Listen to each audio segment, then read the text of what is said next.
One of my first years teaching, there was a student who was standing at the door, never seen the kid before, trying to impress a girl who was in my class.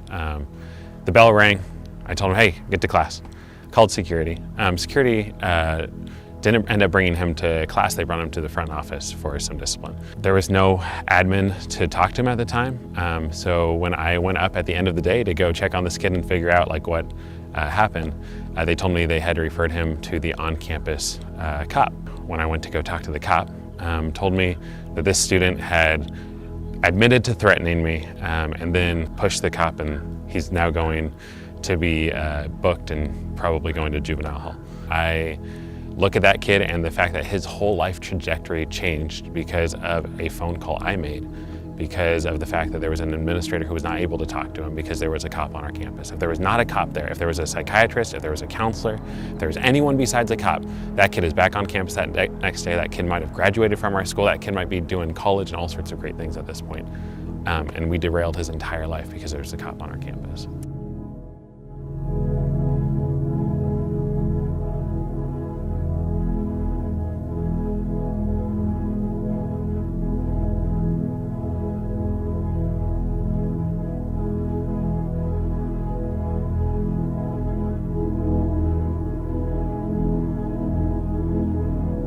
One of the things that is really important that we understand when it comes to policing on campuses is that we have a lot of diverse students on our campuses. We are one of the most diverse school districts in Los Angeles County, and we also have the highest foster youth population in the entire state of California.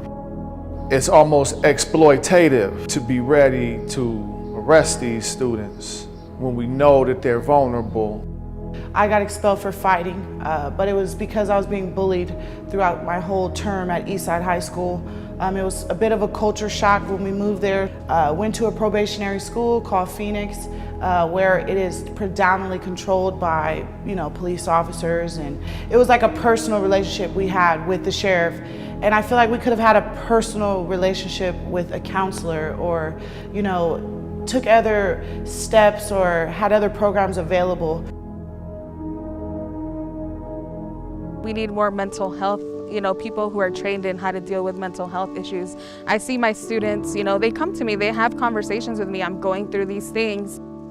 We know not all of them come with what they need to be successful adults or to even stay out of trouble, So we have to take the kids where they are and try to give them what they need and learn from them.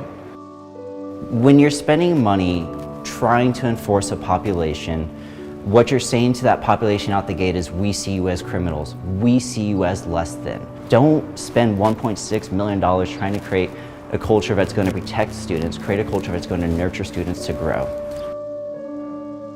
When we're talking about these approaches to policing, we wouldn't be having this conversation if everything was working. If students were going to be safe when we were going back to schools, we wouldn't be having this discussion.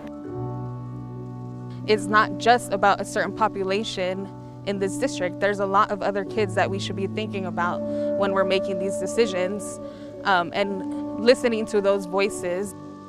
So this needs to be a conversation in which everyone is involved, not just people that are public officials or politicians, not just people who are in uniform. We need to involve everyone.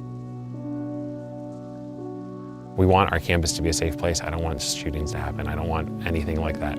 But I want it to be a safe place, not just for me as a teacher, but for our students, especially our students of color, where they can go knowing that they're going to go home at the end of the day being closer to their goals, not farther away, and get that education, not incarceration. My dream is that one day a kid like me could just walk into school and not have to worry about nothing but school.